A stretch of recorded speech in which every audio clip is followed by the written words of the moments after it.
No, I think you will still hear all of you, so just the image will be off, so yes.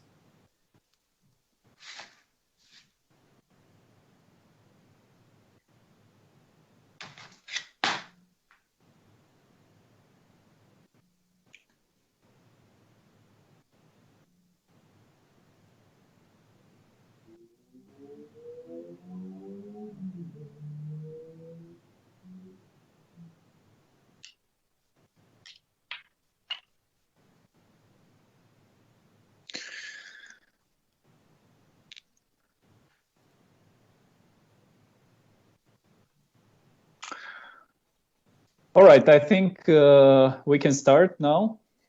Okay. Yes. Bună ziua tuturor! Îmi face o deosebită plăcere să găzduim primul webinar live pentru Biomentorhub, o inițiativă recent fondată, adresată elevilor de liceu și studenților la medicină, dar și în domeniile bioștiințelor. Inițiativă care își propune să îi pună în legătură cu mentori, cercetători cu experiență mai tineri și, de asemenea, care au pregătit mai multe generații de studenți de-a lungul anilor, ocazie cu care au șansa de a învăța ce înseamnă, atât din punct de vedere științific, să îți dezvolți o carieră în cercetare, dar care sunt, de asemenea, celelalte aspecte ce țin de motivație, inspirație, curiozitate și modul în care poți folosi aceste cunoștințe în folosul publicului mai larg. Am început acest webinar în limba română, întrucât el se va desfășura apoi doar în limba engleză. Țin să menționez că înregistrarea va fi apoi disponibilă cu subtitrări și în limba română, dar din acest moment vom continua în limba engleză. So I will change to English now. I hope everyone can see us now on the Biomentorhub Facebook page. This is the first time we host a webinar, and because it's the first time, I would like to introduce a bit the format and also our guest, as well as the Biomentorhub team members who are joining me this evening. So first of all, thank you all of you who are joining and watching the webinar, who are connected at this moment to our Facebook page. We have the great opportunity this evening to host Dr. Martine Abboud. And thank you, Martine, for joining us. Before introducing her, I would like to shortly introduce myself and my colleagues. My name is Michael Bogdan Mărgineanu. I'm the co-founder of the Biomentorhub initiative. And my colleagues joining me this evening are Silvia Alda, a medical student in her first year of university at the Victor Babeș University of Medicine and Pharmacy in Timișoara, a student who excelled in biology during high school and obtained 2 bronze medal awards at the International Biology Olympiad. And together with Silvia, we have Sergiu Micorici, a high school student, 11th grader at Colegiul Național Bănățean, Timișoara, who is also a co-founder of a very successful initiative in Timișoara named Biocoder Dojo, an initiative that also aims to support high school students who are interested in the field of bioinformatics and also the intersection of different technical fields and biology. So it's great to have you, Sergiu, here. And to finish this short intro about the format, we aim to maintain the same, let's say, format also for the later webinars. having both a high school student and a university student moderating this webinar, because we believe in different perspectives, in the creativity of the young students, and this is definitely a format which I think is quite unique, at least in Timișoara, and for events online organized in this field.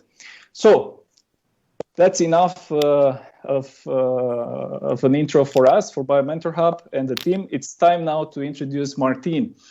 And I have a very long description here because Martine definitely deserves a long description. She has obtained amazing results up to this date.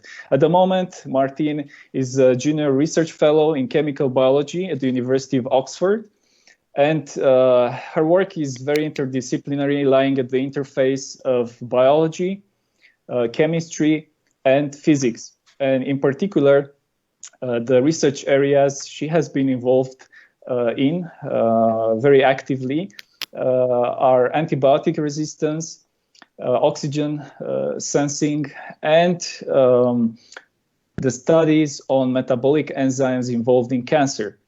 So it's a very exciting field which actually lies at the interface of all these three research areas, and a field which led Martine to publish over 30 publications in prestigious journals and international conferences. In terms of grants and awards, I would just like to mention that she has been listed in 2019 in Forbes 30 under 30 list in Europe for science and healthcare. And she has been recognized as a future leader by the American Chemical Society. And she was also the first person to receive the Eddie Fisher Lindau Nobel Laureate Fellowship. Martine has attended in 2018 the Lindau Nobel Laureate meeting in Lindau, which was dedicated to physiology and medicine. Furthermore, Martine is a very active science communicator, and she has been engaged in several initiatives supporting also young students and linked as well to entrepreneurship. So that being said, it's again a great pleasure to have you here, Martine. And yeah, I think I would let you first also say some welcome remarks, and then we can start. Yeah. Sure. So thank you a lot. I'm very, very excited to be over here and to be hosted by all of you, especially the students, which will definitely have some very exciting questions. So I'm already very, hyped for this conversation, and looking forward to discussing more with you and to take you with me through my journey, basically. So very happy to be here. Thank you so much. Well, thank you so much, Martine. So now, assuming everything is fine with our live connection, yes, and I think Sergio can also confirm that. Yes. I would like to start and then break the ice a little bit and start a bit more technical, asking you some questions related to your research experience, because as I mentioned in the beginning, Biomentorhub aims to support young generations of students who wish to pursue research at some point in their career, or to build an entire career around research. And therefore, I would like to start with, let's say, a more technical question. Hardcore question. Hardcore question, yes, related to your field of study. So you have pursued a PhD in chemical biology, which gave you let's say, a wide perspective on multiple applications. This lie, of course, from microbial resistance to cancer and oncology. Yeah. And talking about antimicrobial resistance, your work has provided some insights into beta-lactamases and let's say the mechanisms through which they contribute to this effect. So to cancer, I would like to ask you, what was the challenge, or what was the starting question for you when you aimed, of course, to approach the study of beta-lactamases in the context of antimicrobial resistance, which we know is a major issue throughout the world? Yeah, absolutely. So I will definitely start by saying that it is a really global challenge, especially now considering like the COVID-19 situation. We should also not forget about antibiotic resistance, because superbugs and bacteria that are resistant to like multi-drugs exist and could definitely lead to pandemics in the future if we don't work better on different fronts of antibiotic resistance. So up until today, the most common class of antibiotics that we use are the beta-lactam antibiotics. So that would be like the penicillin. You probably have heard of amoxicillin or augmentin and so on. So this is still the most common class of antibiotics that we use, almost like 60%. And this is like the idea behind it is that this ring of the beta-lactam usually like mimics like a peptide stem in the bacterial cell wall. So instead of the enzymes that in the bacterial cell wall, they usually tend to like link these peptide stems together, they will be like binding to the beta-lactam, which mimics them. However, beta-lactamases are enzymes that bacteria have developed because they evolve, and they are sometimes a little bit smarter than we are. And these will actually, so like ACE is usually for lysis, so that they will cut the beta-lactam itself. So beta-lactamases, because they cut the beta-lactam. And this will render the beta-lactam antibiotics inefficient in this case.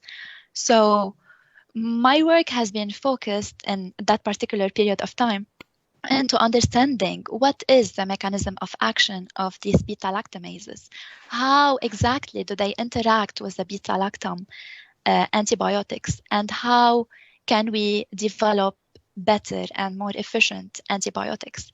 And for this purpose, I have used, a combination of so many different techniques to understand the interaction between the proteins themselves, the beta-lactamases, and the antibiotic. And beta-lactamase inhibitors. So this is like in a nutshell. It's definitely a challenge and a very exciting field as well to be working on, because they both come together. Yeah, you can get a little bit of fun if it's not challenging. Definitely.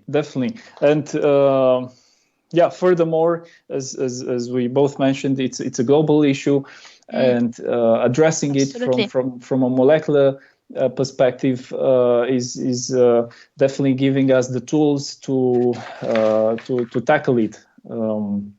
So thank you for this insight. Yes, it was really interesting to gain an insight into this topic. Now, as far as I know, you have used NMR in order to study proteins and their interactions. Could you please explain to us the principle of this method and its advantages compared to other investigation techniques of protein interactions? Yeah. So NMR, it stands for nuclear magnetic resonance, which really sounds super fancy and complicated. But actually, it's not really that complicated. We can definitely explain it in a simple way, because I know that most of you have experienced, or at least know someone who has experienced like a bone fracture or equivalent, disease where they had to go through an MRI, to get like a body imaging. Yeah. So NMR is quite similar. and the concept of it.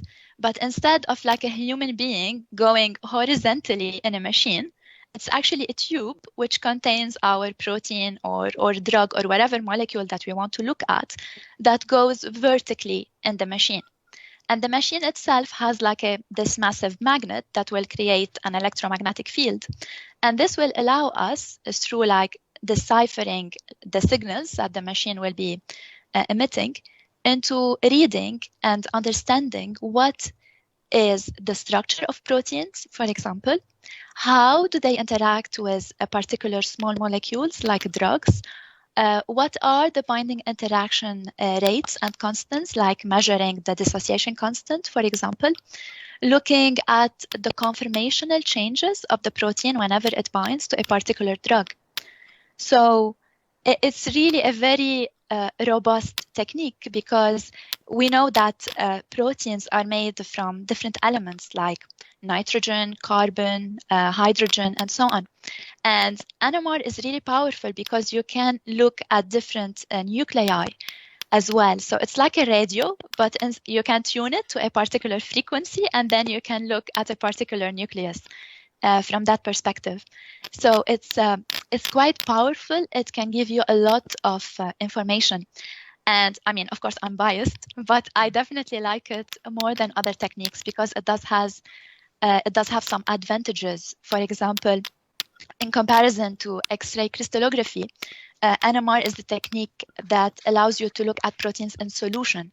They are not in a solid phase. They are not in a gas phase in comparison with mass spectrometry. So you really look at them in solution. So why is it important to look at them in solution?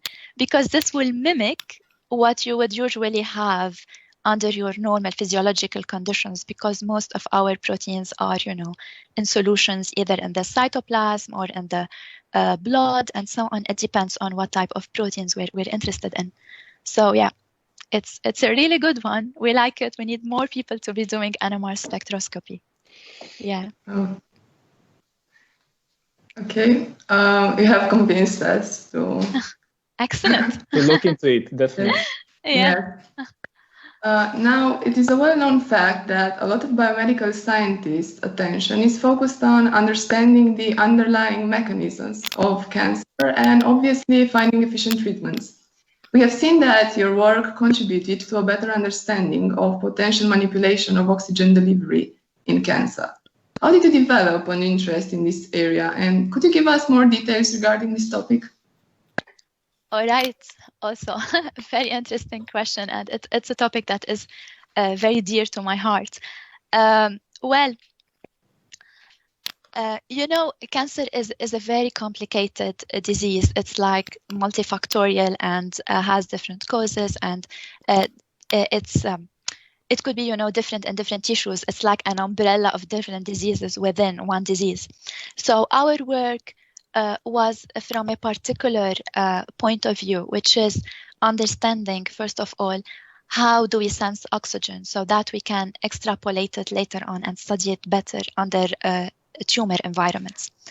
Okay, so I'll start by asking you, do you know why for example, Himalayan people have redder cheeks compared, to people living at normal altitude, like at sea level? So probably you will say no, and that's good because I have an answer for you. So this is linked definitely to the oxygen sensing response. So basically, whenever you are at a higher altitude, the atmospheric pressure is different. So in this case, you will be getting a lower amount of oxygen with each breath than you would usually get at sea level.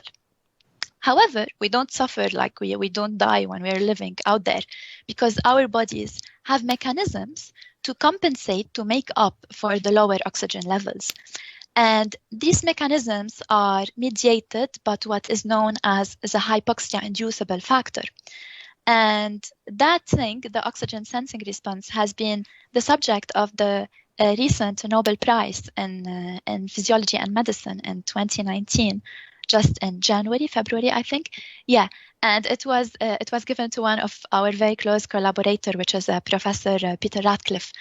And we have got to learn through this work how do cells sense chronic low oxygen levels, which is defined as hypoxia.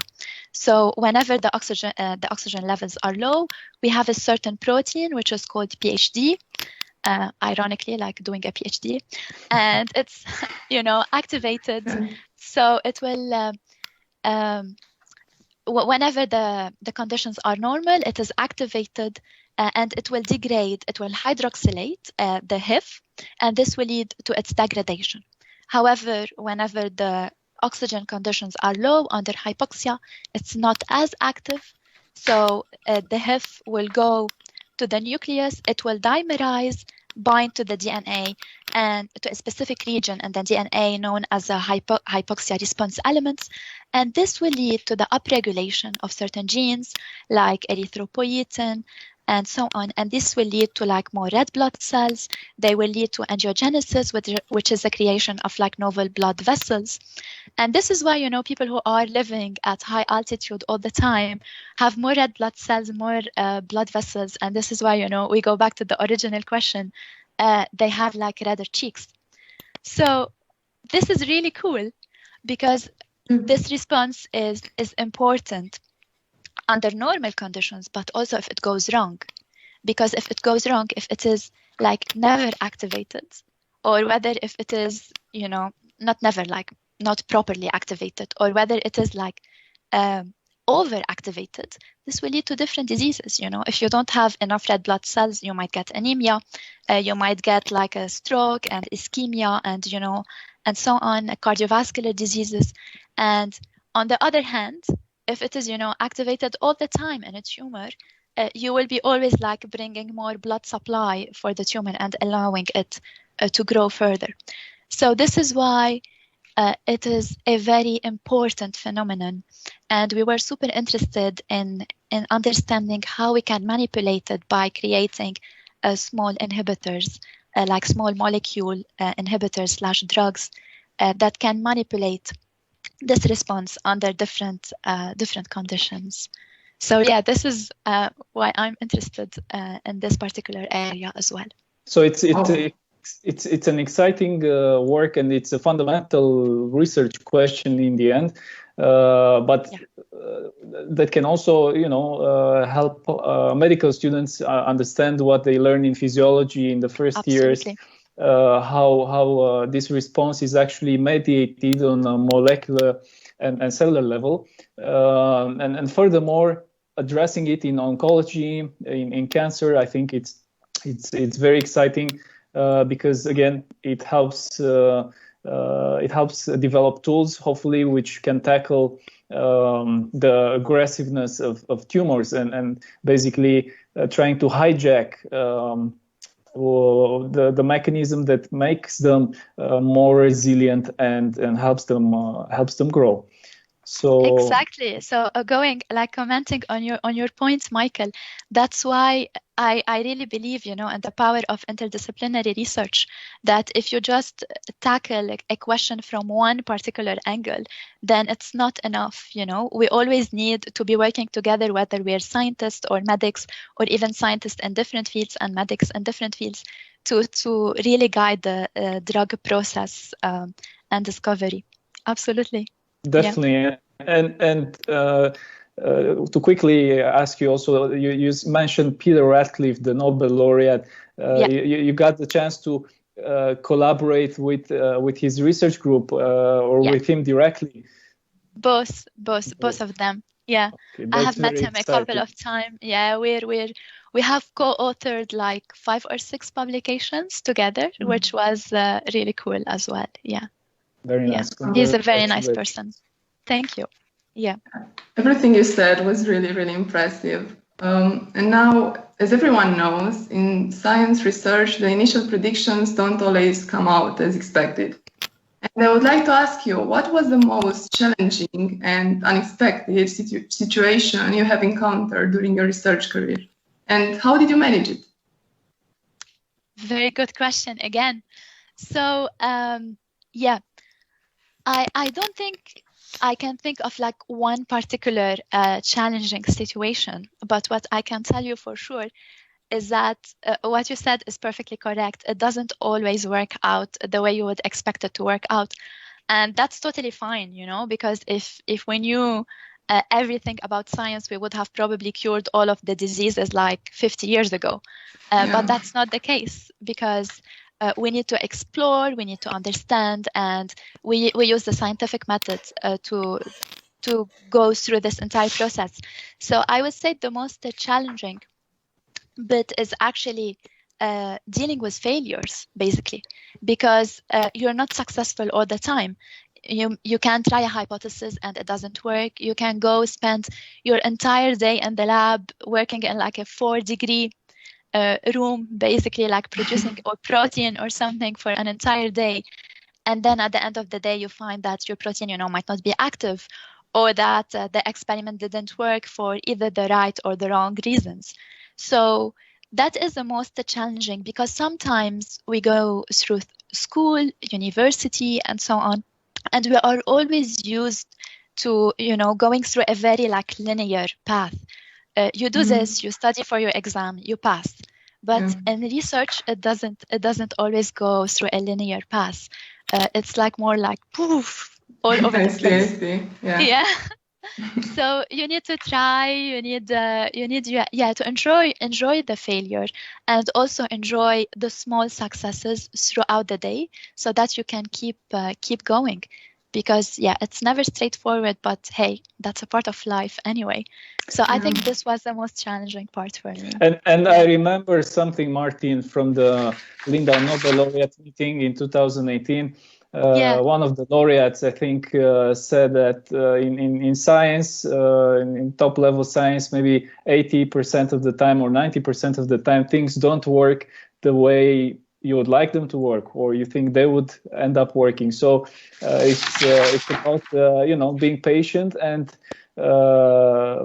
getting that 10% and keep going, exactly, until you get the results that will hopefully solve the question. Absolutely, yeah. Now, as for someone who is still in school and still trying to find his way into the life and in a career, I'd like to ask you about your formation. So, firstly, I want to know what influenced you to pursue a career in science. What? Sorry, the line was cut a little bit. What influence? What influenced you to pursue a career in science? Okay, in terms of school itself? Yes, and the factors around the school that made you interested in this field, and yes. Yeah, so interesting. Okay, I think it's a combination of different factors, really. So one, personally, by character, I'm a very curious person. So I'll be, asking a lot of questions. I want to know how is everything happening, why it is happening, and so on. So you would always have, this individual component to it. Different people have it differently. I see it in terms of curiosity. Other people might see it in different aspects. And the school definitely will also have influence on this. So whenever you're attending like a particular class, you might be excited by, let's say, chemistry or physics or biology, whatever topic you're really excited about. And you would feel that, oh yeah, I would want to learn more. However, I would say this might not be very popular, but I'll say it anyway.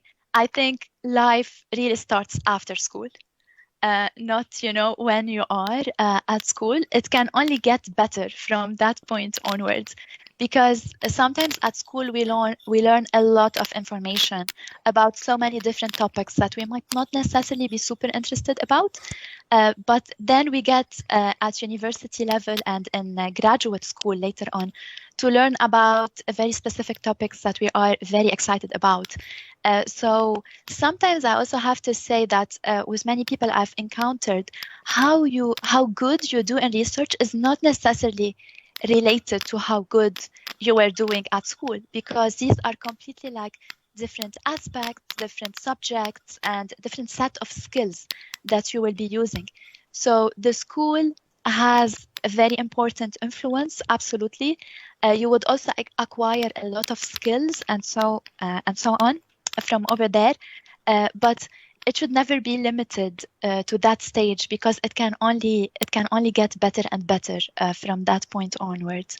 So yeah, this is what I would say in terms of the influence.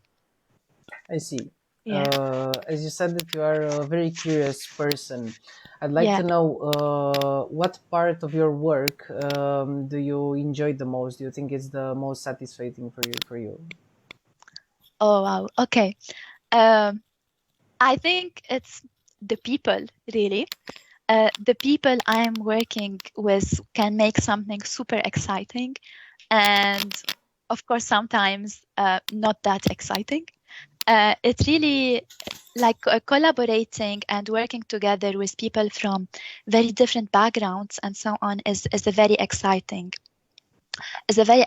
place to be. And you also get to learn about so many different cultures, so many different personalities and so on. So this is like a big component of my work, working in a group, in a team. And I really believe that science is collaborative. That being said, from a scientific part of view, I definitely enjoy seeing a positive result. You know, when you have been working for like so hard for a week or so, and then you find that, okay, wow, your experiment is working. This is amazing. But even the more exciting bit will always be when you find an unexpected result. You know, when you come across like a completely new finding that you didn't even think about. And over here, I had, it's like a small story, but I'm super excited about it, and I really like it, is that one time I was doing an experiment, and by mistake, I did add the wrong metal. And when you add the wrong metal, the enzyme is usually inactive. And I was looking at the NMR spectrum, and I didn't see the product. So I was like, why is the product not there? And you know, the enzyme is inactive in this case, so I should definitely be seeing it. And then I realized later on is that because the product can bind to the enzyme regardless of whichever metal you have. However, you know, if I had the right metal, it would have always been, you know, turning over, so I could not really quantify it as much as I have wanted to. And this turned out to be a very exciting story about, you know, the product release mechanism and how the product can bind again, and it could lead, you know, to a feedback mechanism in the protein. So yeah, that was very exciting to me, because you find something, you troubleshoot, sometimes you make a mistake or not, and it's fun. It's really fun discovering new stuff. Yeah. Thank you. You feel you're somehow contributing in you know, in the grand scheme of things. Yeah. I really like the way you presented the whole story of science and research, but I also, on the other hand, I'd like to ask you what part do you enjoy the least in research and science? Yeah, that's a good question as well. I think the part I enjoy the least doesn't have directly to deal with the science itself, but it has to deal with the bureaucracy around the science. So that would be, for example, the funding itself. Sometimes science is not like very well funded as it should be, because it's one of the most important aspects of our life, you know, as we are seeing during this pandemic. So yeah, these are the things I don't enjoy, that whenever it's not like well funded, whenever you have to always be worrying about securing your next grant, and whenever the contracts are usually like short term, so you don't really necessarily have this stability that you would like to see in your life. This period is a bit difficult. However, when you get later on to either the professorship stage, or you decide you want to be working in industry or in science communication or in policy, whatever you really decide to go for, that's amazing. It's like the path that leads you to so many different destinations, and it really opens up many opportunities for you. So yeah, I'm not complaining, but we could definitely do better on that front. Yes, I agree with you, Martine, and being also in the research field coping with similar situations, I can certainly understand that. This is maybe one of the most challenging aspects of a scientist's career and life. Being able to attract grants and also finding a way to balance the time, to dedicate enough time to the actual research and the actual experiments in the lab.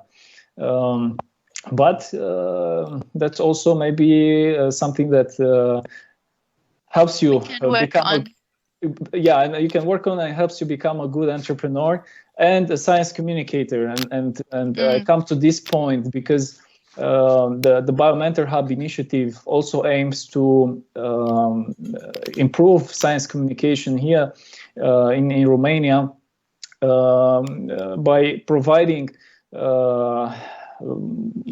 as good as possible explanations to the latest discoveries, being able to address a larger public, not only a specialized public in these fields. And this is not easy always. And we see that throughout the world, there are successful science communication initiatives. There are several magazines and video channels which do this quite well. And I know that you have also been involved in science communication so far, publishing in a few magazines, such as the Oxford Scientist, so a few local ones, community-based, and also others throughout the world. So can you tell us a little bit about your experience as a science communicator and about, let's say, the impact this has on the public, on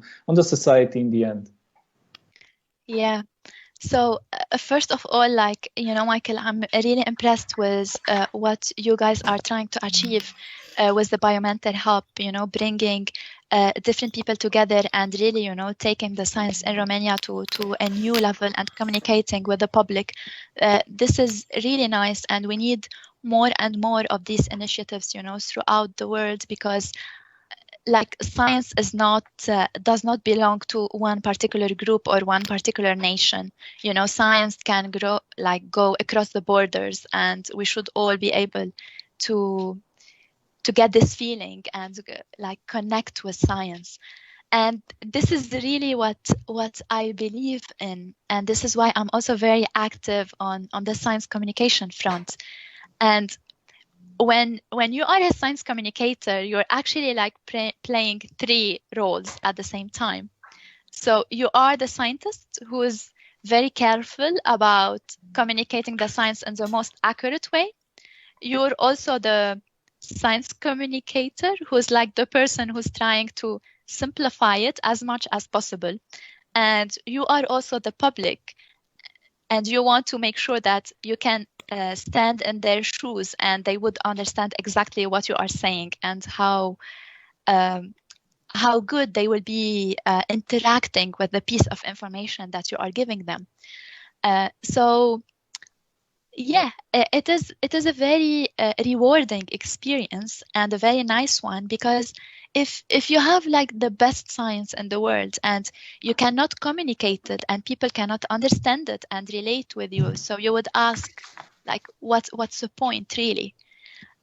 So this is why it's very important to communicate what we do, to make it very much accessible, to engage with the public in a very responsible way, because we also see a lot, of fake news and fake science communication, and we need to be very careful about that. So it's important for the public to know that, okay, this is kind of an authority in the field, this is reliable information, I can go there and get accurate facts.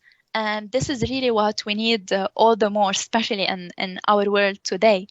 And I take a lot of joy out of it, because when you see that One time, for example, I was contacted by the daughter of a colleague of mine, and she was like really happy to be reading about the science I do.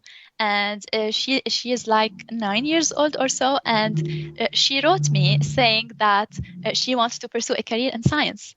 You know, so when you see that you have an impact on kids and on their ambitions, it's a very rewarding, self-satisfying experience. And I would absolutely recommend it to every scientist, you know, to make a little bit of effort to communicate their science. And I have been involved, as you said, in so many different initiatives throughout the world. But a very recent one is مقال علمي, which is like an online magazine kind of platform, which is delivering science in Arabic as well, because I come from Lebanon. I have a Lebanese background, and it's also very important for me and for so many other scientists. We're a group of people. It's not only me to communicate science in Arabic, because we do really believe that if you found the world on science, you can really go very far, and you can go to very beautiful and good places, really. So yeah. Well, that's also inspiring to us. And talking about science communication, you mentioned also the outreach, and of course you were able to inspire even a 9-year-old child to pursue science. So that's quite impressive. And I think we could spend a long time now discussing about all the different initiatives you took part in. But I'd just like to also bring shortly the topic of entrepreneurship into this discussion, because as I mentioned, and as I see it also from my experience, being trained as a researcher, as a scientist, somehow enables you to gain an entrepreneurial mindset. As you have to be creative, plan experiments, sometimes find collaborators, make up a team, attract funding. It's like pitching to an investor basically most of the time. So I know that you have been involved in supporting some of these initiatives, and if you can tell us a little bit about this and how you see entrepreneurship is connected to science. So, yeah, it absolutely goes back to your point, to exactly what you've mentioned. I really believe that entrepreneurship and science are very much connected, and this is basically because of the critical thinking method. So in science, you have a hypothesis, you test it, and then you get to your results. In entrepreneurship as well, you have an idea, you go do your market study, which is kind of your testing equivalent, and then you will get to your best business model, which is kind of your discussion and results, and then you will deliver it. And this is, your paper being published somehow, if we really want to have this analogy. So being scientific is very much not disconnected from being an entrepreneur. And I think as well as millennials, we have this tendency of being interested in doing different things as well, and not only focusing on one particular aspect. I mean, because we can, so why not? And if we have the right skills, so we can definitely do it. And many of the skills we obtain via our research as scientists are interchangeable, and we refer to them as soft skills. So you learn a lot about how to present your work. This is also not different from how to pitch an idea to an investor. You also learn about how to test your experiments and so on. And this is not different from needing to reinvent yourself sometimes and reinvent your business model or your entire company. And I feel that if we are only doing the research in the lab and getting to a particular result, this is important, of course, but in my opinion, this is only not enough. We can also take the science through a healthcare initiative to a new level, deliver it directly to people and make it more, transferable, translational, whatever term you prefer to use, really. And particularly, I'm very interested in the educational field because I believe that education is at the basis of everything we do. If we get the right education, if we learn the right set of skills, this will really help us in so many different aspects in our life. And this will also really help in closing the gap, whether it is between different environments, different cultures, or even within the same environment. It's not true that only the rich people can open companies. Like any person in the world can start their own company.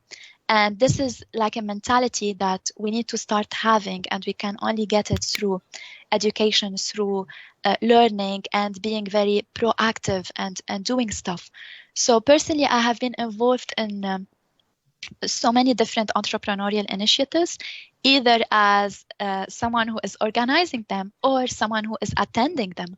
For example, with Rising Wise, that was an initiative between Oxford and Cambridge, and I was a participant over there. It was for women by women, and it's really important, for women to gain a specific set of skills sometimes, and we can talk about this a little bit more if we want to.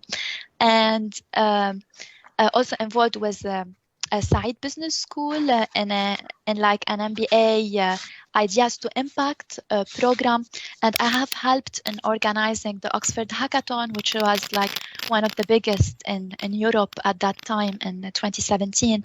And I'm also, helping and organizing a few ones in collaboration between the UK and the Middle Eastern region. So yeah, I really believe in the importance of being entrepreneurial and bringing the science into life and focusing on the education and the process and, doing good, being ethical and so on, like for the social good in general. Wow, yeah, that was really impressive. And we know that throughout the years you have won several prestigious awards, and we want to congratulate you on your achievements. And I have a question. Which distinction would you say meant most to you? This is a very, very tricky question.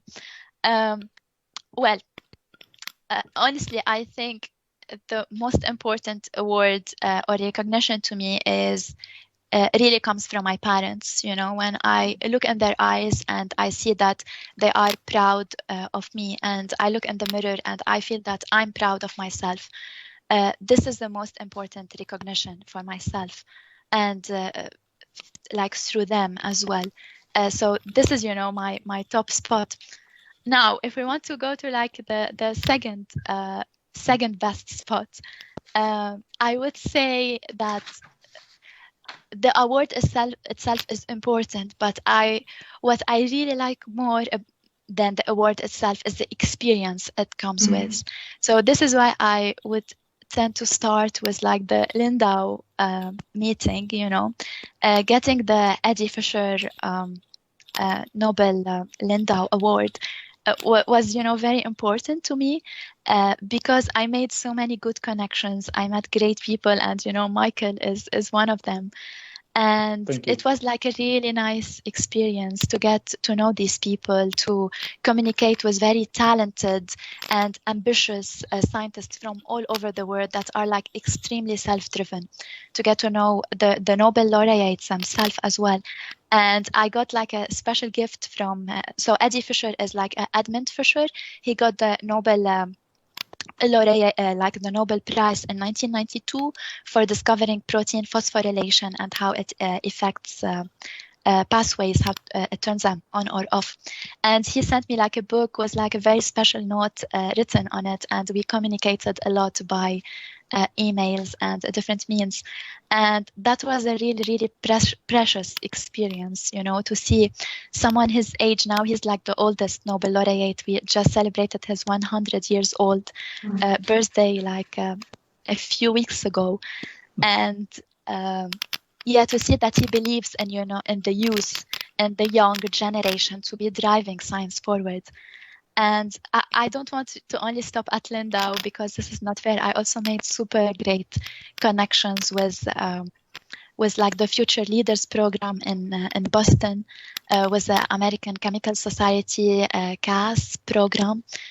These like are also like friends that I'm still connected with at the moment. And as well, I mean, the same goes to Forbes. We have also created our community, and we communicate via Slack, and we organize virtual events, and these have been, you know, very helpful connections. But I would always say the award by itself is only recognized, like it only has like a massive impact whenever it's linked to an experience as well. Even though, you know, like no one minds an award by itself as well. So let's be honest. Well, thank you, Martine. This is inspiring for all of us, and I would just like to give a chance also to the people watching the webinar live to ask questions by posting a comment. And before we see any of them, I would like to give Sergio also the chance to ask well, at least one more question. I think we still have a little bit of time. Yes, one question that I think it's very important for teenagers that are pre-university, like from high school, is that what do you think helped you the most in your career in terms of education? Like it was school, it was extra school programs, volunteering. What kind of activities were you involved in that helped you in your career? Yeah, so okay. Regarding that, I think it's not like one particular activity by itself. It's rather like a combination of different activities. I believe that having this combination so school was very interesting. You get to learn the subject, you get to learn what you like. However, what I felt was lacking towards the end of my school was like a proper orientation. We didn't really get to talk with many people from different fields, know exactly what it is like, you know, to be a scientist or an engineer or like a medical doctor or like a patent attorney or like a financial investigator, you know, whatever you want to call it. I felt this was a little bit lacking, and the only way I managed to get a better understanding of this was by actually going out and talking to people and asking, you know, my family friends, what do they do? How is it like? What is it that you like or don't like in your job, and so on. And then at university, it was very directed into biology and chemistry. So I started by learning biology, and then I went into learning chemistry because I felt personally that biology was not enough for what I have wanted to achieve. I felt that biology was like you can get to understand the physiology of how things work. However, you don't learn the tools into like manipulating what you really want to achieve, like designing a drug and so on. So I went to study both of them, and this was like really helpful for me. And I got involved in different activities around it. So I did volunteer to do like research activities and with different professors in my previous university. And this was a very good activity because I got to realize that I actually love doing research. Whenever I volunteered as like, you know, a research assistant in these labs. And then I also got to do some teaching, and I realized that I love doing teaching. On the other hand, I was involved in I went through an internship in a publishing group. And we were, you know, editing text and the school books all day. And I realized that this was not the activity for me. So you can say it's also through like an event of like error and trials, you know, you get to try different things and like figure out where you would fit the most, really. So I would say it's a combination of different activities, but definitely try to like, you know, work with a small group, get a little bit of research experience and so on. However, also important, don't be let off if your first experience was negative, because you get to encounter so many different people, and sometimes the people make all the difference to a particular experience.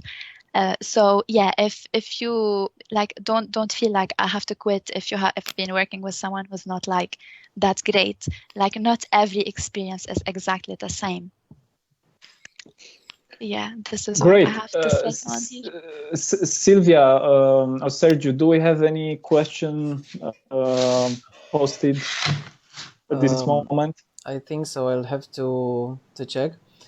Just a moment. Yeah. Until then, Martine, could you also tell us a little bit about your hobbies outside science research, science communication, entrepreneurship? Do you have free time to do any hobbies? And yeah, you make time, Yes. you have to. If you just want to like rely on time being created by itself, like nothing will ever happen. So yes, I have very silly hobbies. Like I like to binge watch some Netflix stuff sometimes. Like I don't know, that 70s show or the IT Crowd. I really like the British dark sense of humor.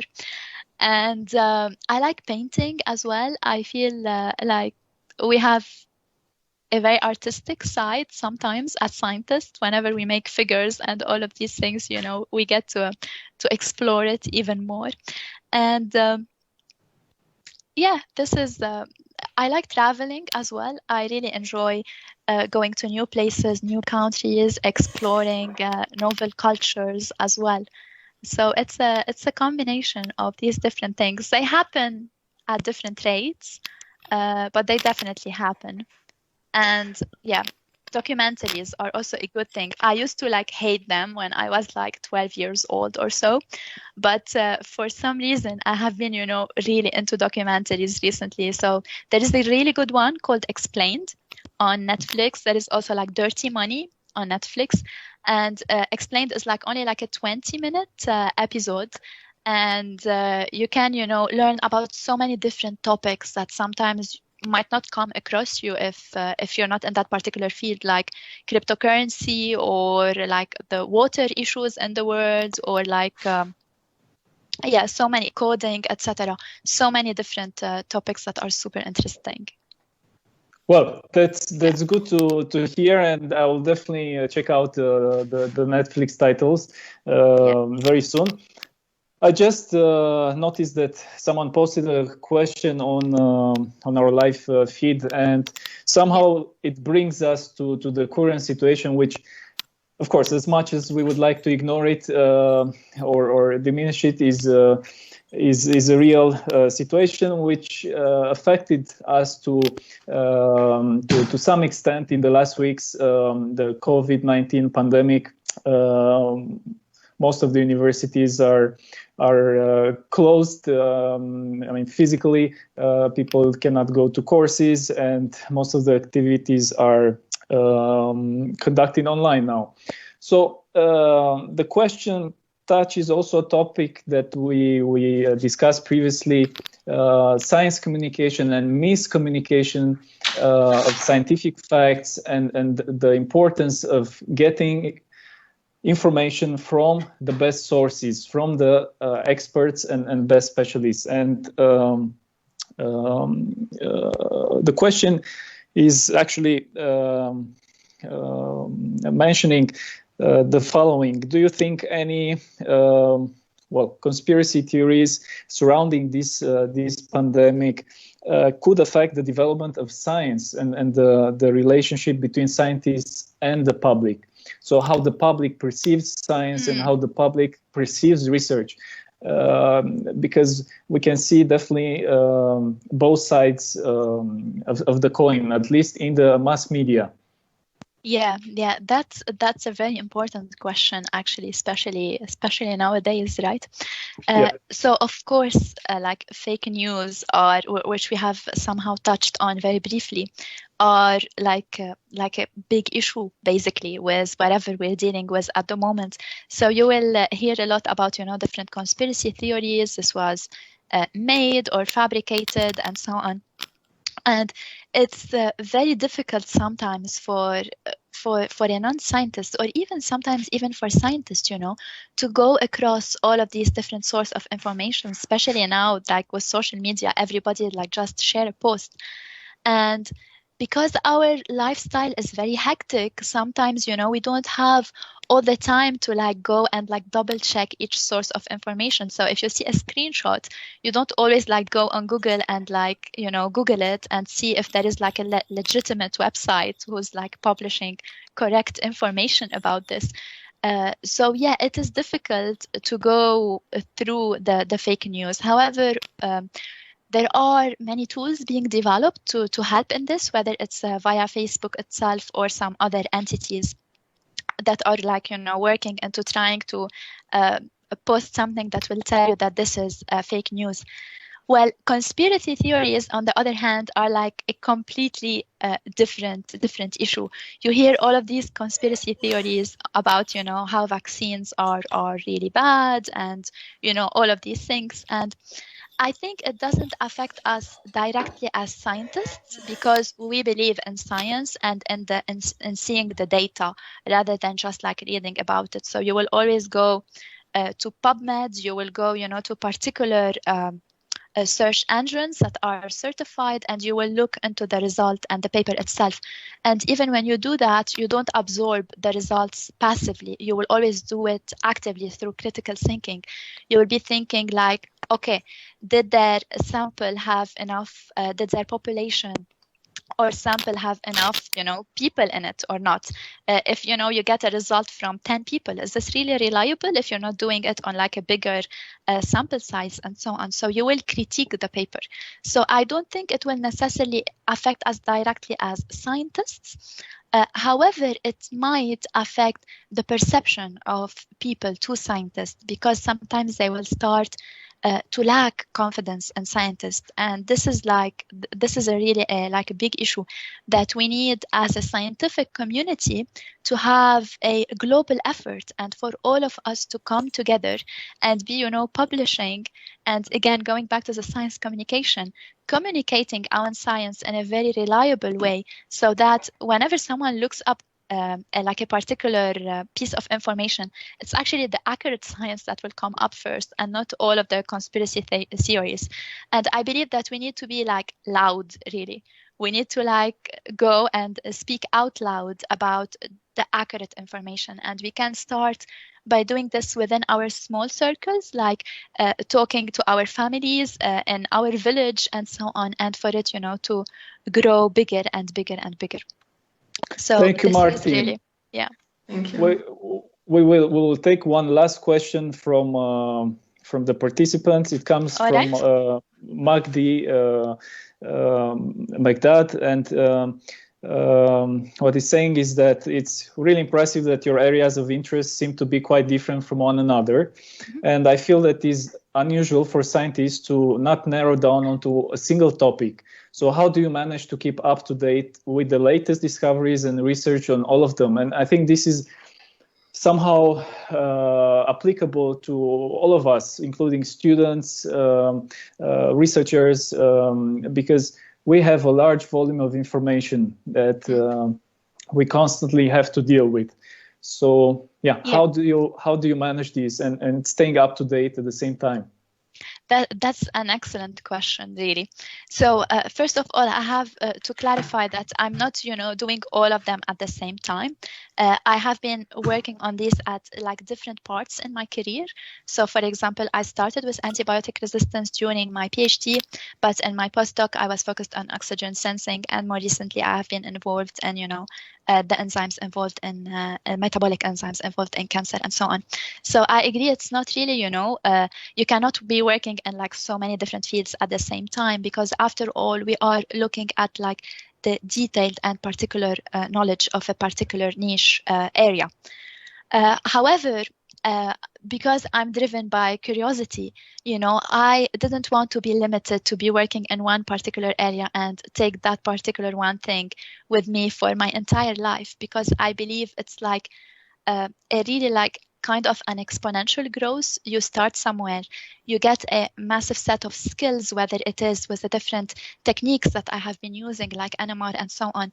And then I got excited to try to use these techniques into like new areas of scientific research. And I wanted to get better understanding of these areas and so on.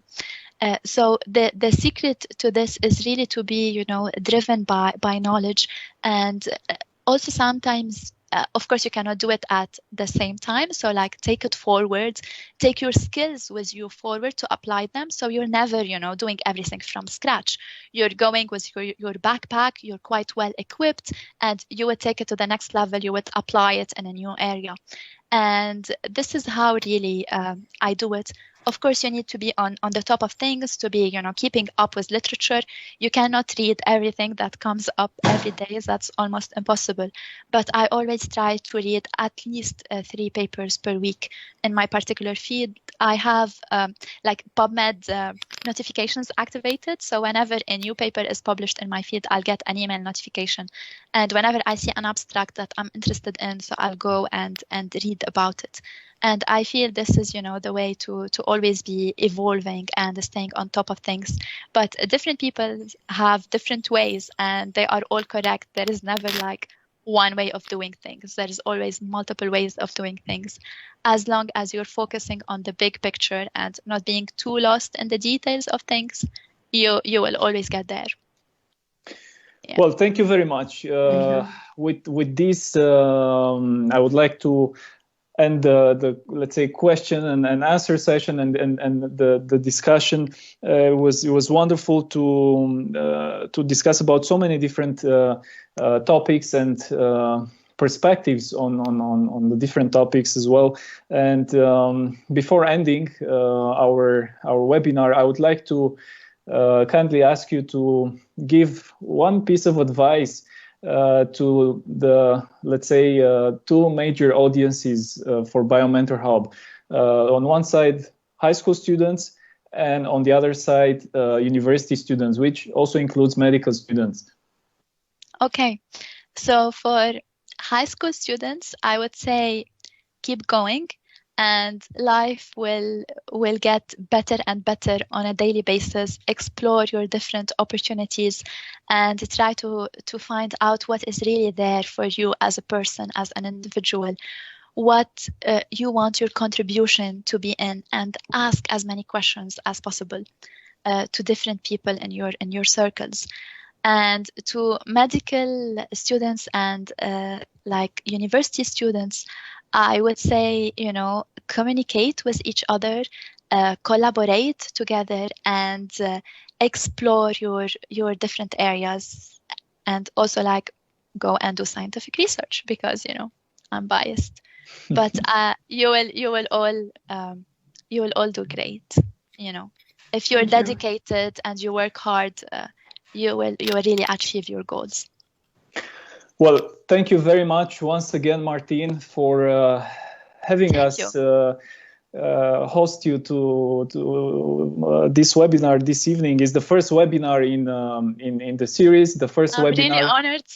hosted by Biomentorhub. We are very honored to start with a guest like you and with a friend, as I can call you a friend. Absolutely. And I would like to tell to all the people who have watched us, also thank you, and keep connected to our Facebook page. We will host other webinars in the future, and we'll also enable you to get in contact with our mentors. Our mentor community is continuously growing, and it is not only addressing Romanian audience. We have planned from the beginning to have our webpage in English, so that it can also benefit students from other places in the world. We really want to enable the youth to come in touch with researchers and with experienced people from which they could learn and they could get guidance. Domnilor și domnilor, dragi tineri, mulțumim pentru că ați urmărit acest webinar. Vom anunța pe pagina de Facebook și evenimente viitoare de acest tip. De asemenea, vom publica și alte inițiative, așa că rămâneți conectați la pagina Biomentorhub și la site-ul nostru. Vă mulțumesc și vă doresc un weekend plăcut în continuare. Thank you a lot. Thanks, Michael, for hosting me, and Silvia and Sergio. It was a real pleasure to be here, and thank you, everybody. I hope it was a nice and interesting session for our audience as well. Definitely. Thank you, Martine. Thank you. Bye. Thank you. Bye. Bye. Bye. Bye-bye.